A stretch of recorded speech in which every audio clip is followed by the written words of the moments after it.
धनु राशि वाले बंधु, स्वागत करते हैं आप सभी का धनु राशि भिंड यूट्यूब चैनल में। तो धनु राशि वालों, जरा ध्यान से सुनिए।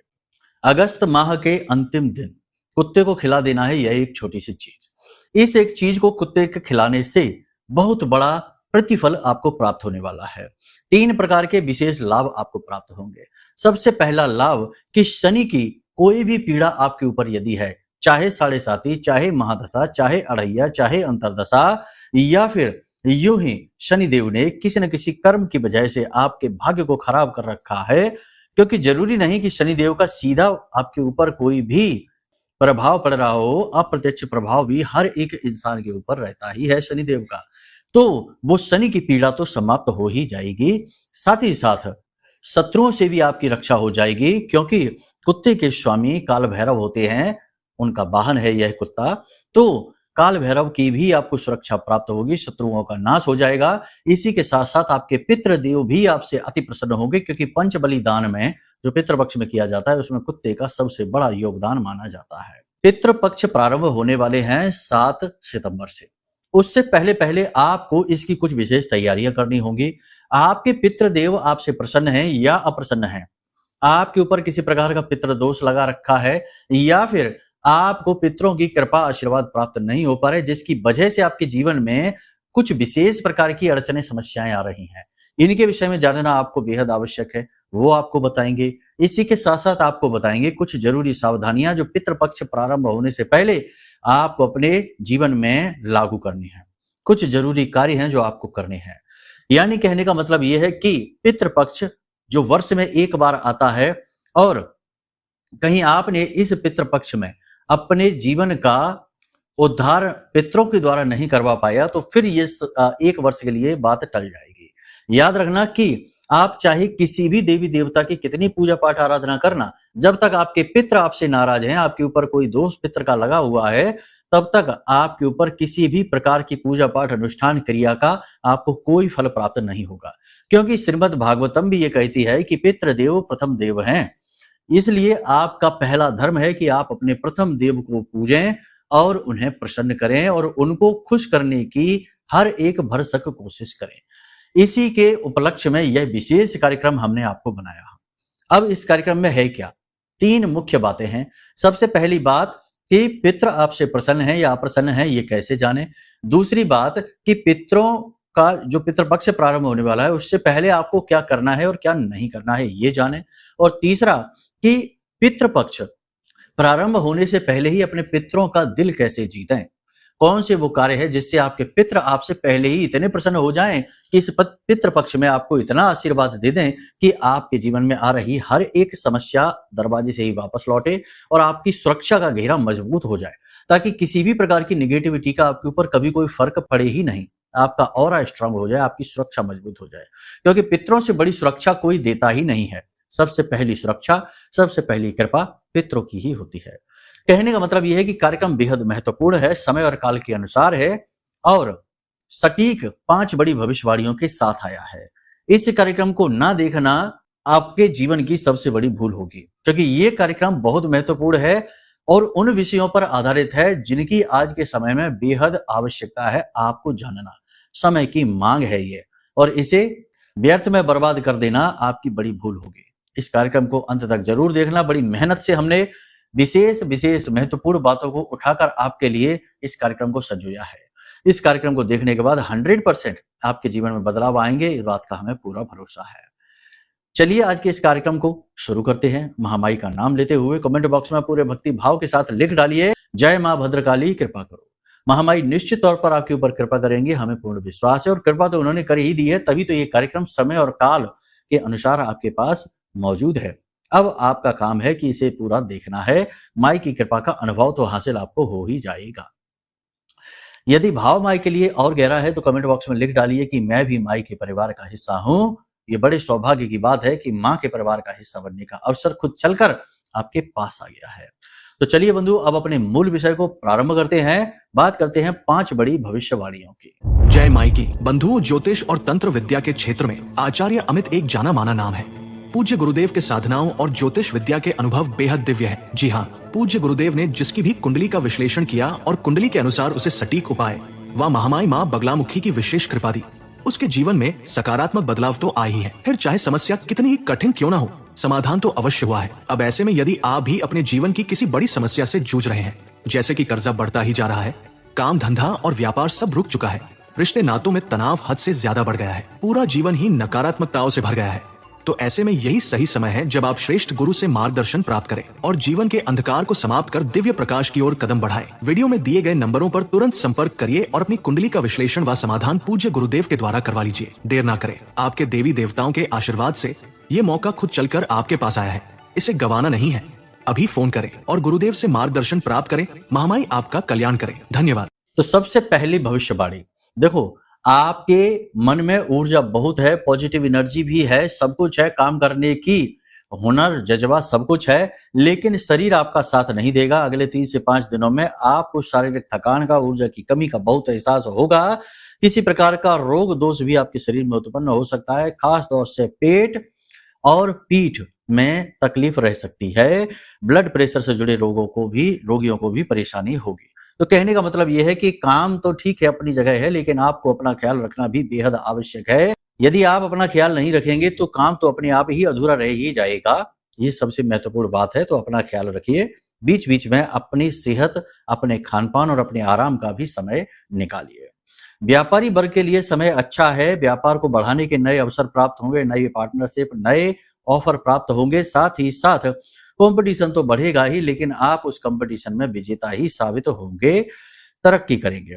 लेकिन यहाँ पर आपको कोई लंबी छलांग नहीं लगानी है। छोटे मोटे फेरबदल आप करिए, छोटा मोटा कोई नया काम भी आप शुरू कर सकते हैं, परंतु आपको कर्जा नहीं लेना है, इस बात का आप ध्यान रखना। और कोई बड़ा जोखिमपूर्ण आप ना करें कार्य, इस बात का भी आपको ध्यान रखना है।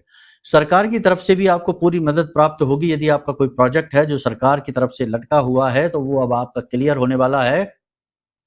किसी प्रकार का कोर्ट कचहरी का विवाद है या पुलिस से विवाद है या किसी भी प्रकार का आपका सरकार से कोई विवाद चल रहा है, कोई मैटर है जो सॉल्व होना चाहता है, तो अब समय है कि वो मैटर आपका सॉल्व होगा। आपके अनुसार ही उसका परिणाम आएगा।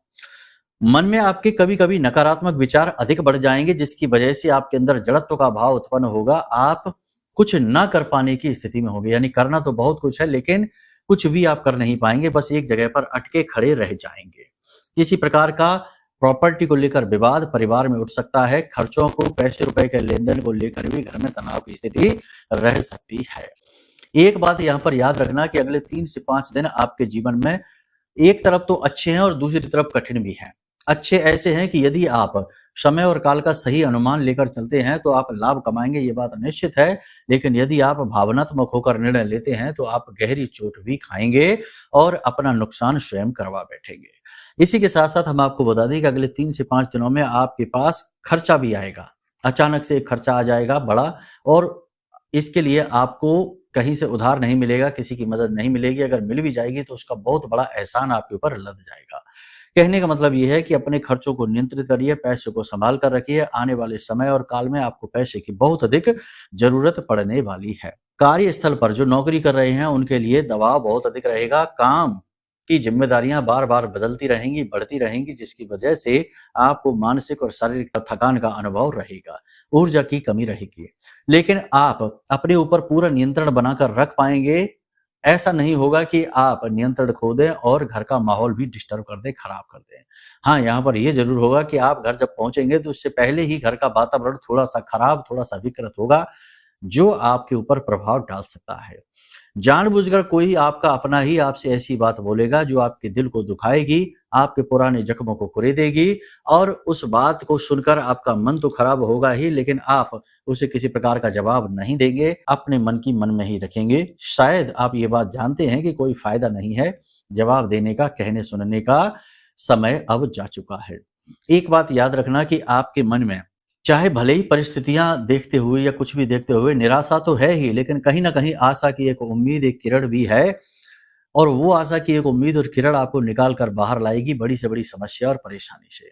तो आपको कहने का मतलब ये है कि पॉजिटिव रहना है, अपने कर्म पर ध्यान देना है और अपने भगवान, अपने धर्म पर पूर्ण विश्वास रखना है। अपने ऊपर तो आपको विश्वास रखना ही है। निगेटिविटी आप जितनी ज्यादा बढ़ाएंगे, यानी कि उल्टी सीधी बातें आप जितनी ज्यादा बोलेंगे, जितनी ज्यादा सोचेंगे, उतना ही आप अपना बहुत बुरा करवा बैठेंगे। आप ये बात नोटिस करेंगे कि जैसे ही आप गलत सोचना शुरू करेंगे तो आपके साथ गलत होना भी शुरू हो जाएगा। और जब आप अच्छा सोचेंगे, पॉजिटिव रहेंगे तो चीज़ें अपने आप पॉजिटिव होती चली जाएँगी। इस समय और काल पर अगले 3 से 5 दिनों में, या ये कह सकते हैं कि लंबे समय तक, यानी कि 15-20 दिन तक आपके साथ ये सिचुएशन रहेगी कि यत् पिंडे तत् ब्रह्मांडे, यानी जैसी मन स्थिति वैसी परिस्थिति बन जाएगी। जैसा आपका मन होगा वैसी ही परिस्थिति अपने आप बनने लगेगी। तो कहने का मतलब ये है कि अब ये ज़िम्मेदारी, दायित्व आपके ऊपर आ जाता है कि आप अपने मन को नियंत्रित रखें और जितना हो सके उतना पॉजिटिव ही सोचें। भले ही जीवन में चारों तरफ नेगेटिविटी दिखाई दे रही है, नकारात्मकता दिख रही है, लेकिन ऐसा नहीं होता कि 100% नेगेटिविटी हो, कहीं न कहीं पॉजिटिविटी भी होती ही है। तो आपको बस उस छोटी-सी पॉजिटिविटी को देखना है, ठीक है? वही कहानी जो हम बार-बार सुनाते हैं, फिर से बता देते हैं, पॉजिटिविटी की कहानी है। जब भगवान श्री कृष्ण और अर्जुन एक बार कहीं टहल रहे थे, तो सड़क के किनारे एक कुत्ता मरा हुआ पड़ा था। जी हाँ, आपने पहले सुनी है, हमारे मुख से ही ये कहानी। तो अर्जुन उस कुत्ते को देखते हैं, कहते हैं कि देखो माधव, इस कुत्ते में से कितनी बदबू आ रही है, इसका शरीर खराब हो रहा है, दुर्गंध आ रही है। भगवान श्री कृष्ण मुस्कुराते हैं और कहते हैं कि तुमने उस कुत्ते के दांत देखे, वो कितने ज़्यादा चमक रहे हैं, कितने सुंदर लग रहे हैं।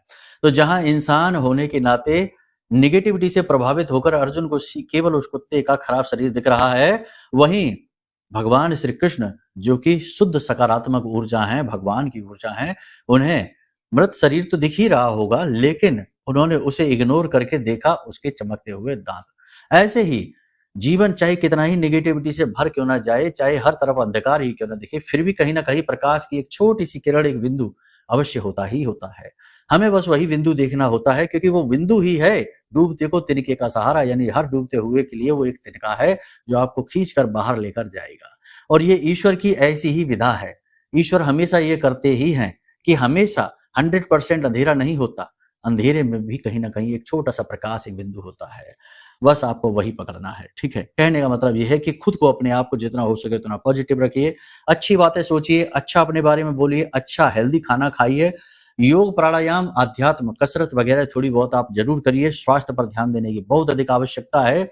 घुटने जाम होने, कमर जाम होने, यानी जॉइंट्स में जाम होने की समस्या आएगी, अकड़न बढ़ेगी शरीर में, और इसकी वजह से शरीर में अलग-अलग भागों में, अलग-अलग जॉइंट्स में दर्द, मांसपेशियों में खिंचाव भी रह सकता है। महिलाओं के लिए ये जो समय और काल है थोड़ा-सा कठिन है, क्योंकि शारीरिक कष्ट रहेगा।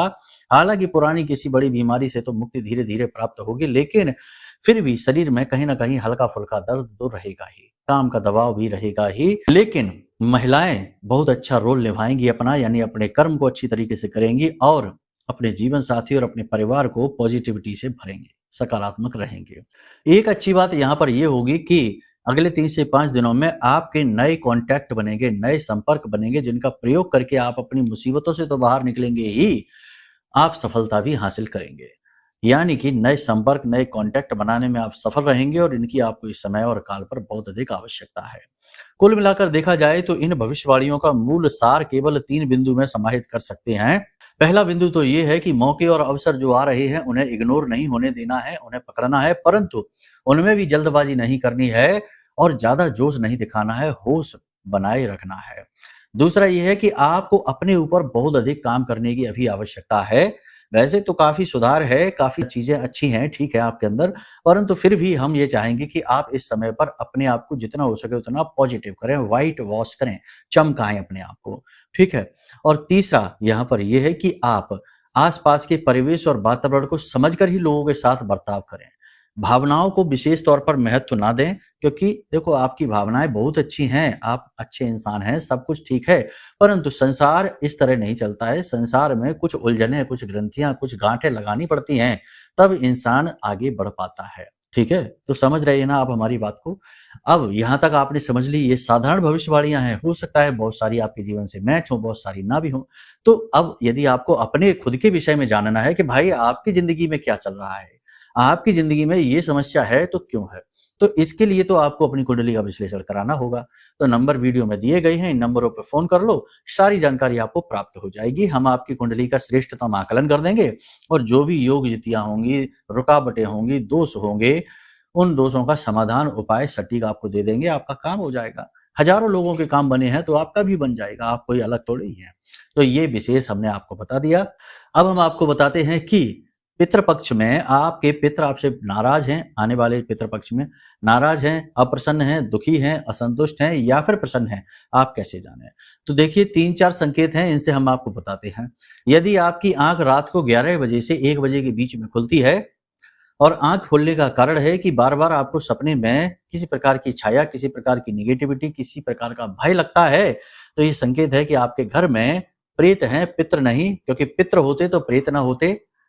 वैसे तो प्रेत और पितृ में ज्यादा फर्क नहीं होता है, देखो हम आपको बता दें, शास्त्रों की माने तो दोनों एक ही हैं, लेकिन जो पितृलोक में रहते हैं वो पितृ कहे जाते हैं, ऊर्ध्वगामी आत्माएं हैं, और जो अधोगामी आत्माएं हैं जो अपनी वासनाओं की पूर्ति के लिए यही भटक रही हैं वो प्रेत हैं। तो पितृ और प्रेत में ज्यादा अंतर नहीं है, किसी दूसरे के पितृ किसी दूसरे के लिए प्रेत हो सकते हैं, ठीक है, समझ रहे आप? तो अगर आपकी नींद इसी तरीके से खुल रही है, बार-बार खुलती है, तो समझ जाइए कि आपके घर में प्रेत भटक रहे हैं, पितरों की आपके ऊपर कृपा अब नहीं है, सुरक्षा नहीं है, ठीक है? इसी प्रकार अचानक से यदि आपके ऊपर कर्जा बढ़ जाता है, अचानक से आप बीमार हो जाते हैं, अचानक से आपके मान-सम्मान में कमी आने लगती है, लोग आपको इग्नोर करने लगते हैं, आपके काम बिगड़ने लगते हैं, तो ये भी संकेत है कि आपके ऊपर पितृ दोष लगा हुआ है। खास तौर से पैसे को लेकर बहुत ज्यादा आप परेशान है, तो पितृ दोष का ये बड़ा संकेत है। वैसे तो बहुत सारे संकेत हैं, लेकिन हम जो बता रहे हैं वो मूल संकेत हैं।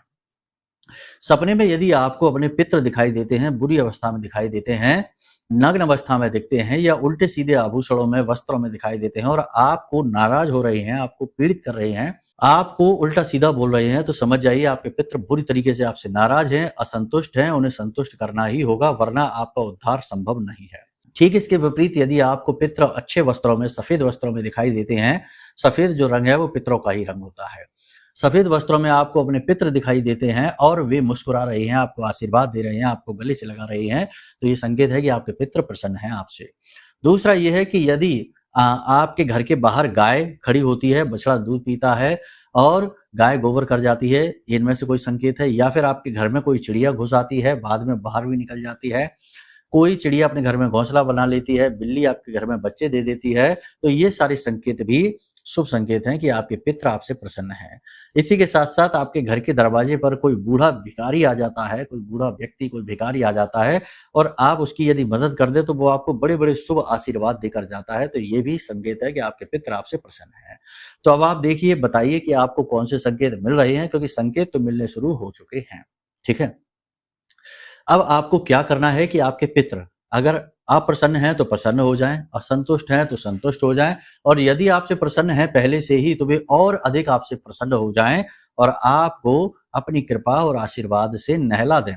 जी हाँ, तो इसके लिए आपको क्या करना है, कुछ जरूरी काम करने शुरू कर दीजिए आज से ही। सबसे पहले तो एक काम आप करिए जो बहुत ज्यादा लाभदायक है, शिव पुराण का एक बड़ा उपाय है, आपको हम बता देते हैं। इस उपाय को आप आज इस कार्यक्रम को देख रहे हैं, कल ही कर लेना, ठीक है? समय और काल का कोई विशेष महत्व नहीं है, कभी भी आप कर सकते हैं। तो आपको क्या लेना है कि नारियल लेना है, नारियल का जो खोपरा होता है, कहने का मतलब ये है कि नारियल जो होता है ना अंदर का, ऊपर का जटा नारियल नहीं, उसे हटा देना, जो गोला होता है वो लेना है, उस गोले को ऊपर से काट लेना है और उसके अंदर आटा भूंज कर, आटे को जैसे भूने घी में डालकर, और उसके बाद उसमें थोड़ी शक्कर मिला लें, पंजीरी बनेगी।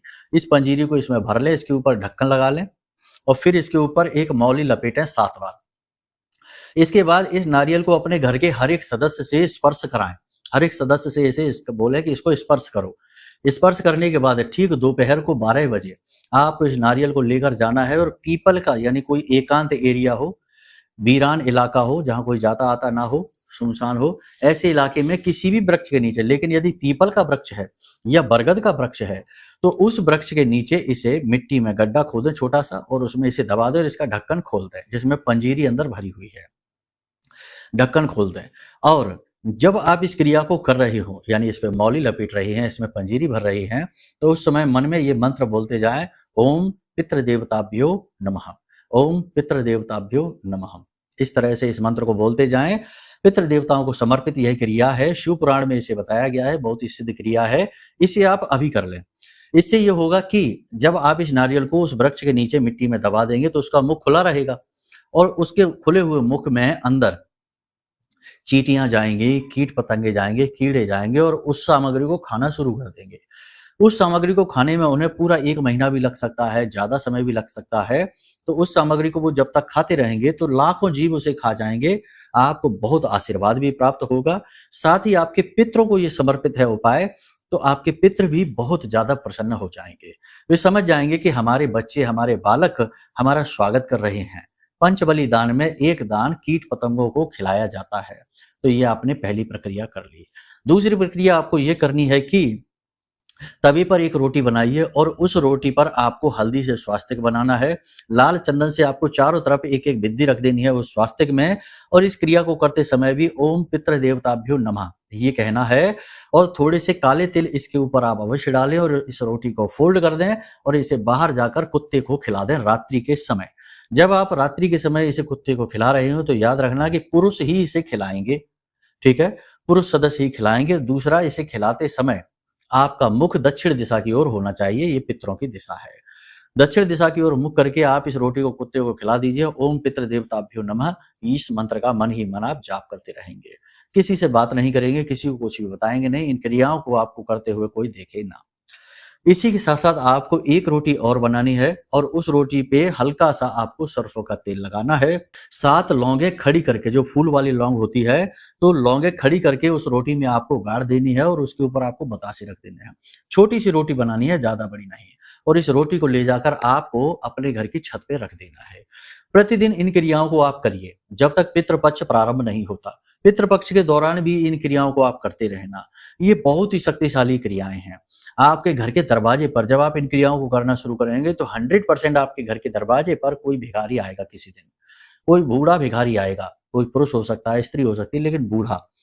तो बूढ़ा भिखारी जब आपके दरवाजे पर आए तो आप उसे अच्छी तरीके से तृप्त करके भोजन कराएँ, ठीक है ना? अच्छा भोजन कराएँ, ये नहीं कि अपने घर का बासी भोजन उठा के दे दिया, नहीं।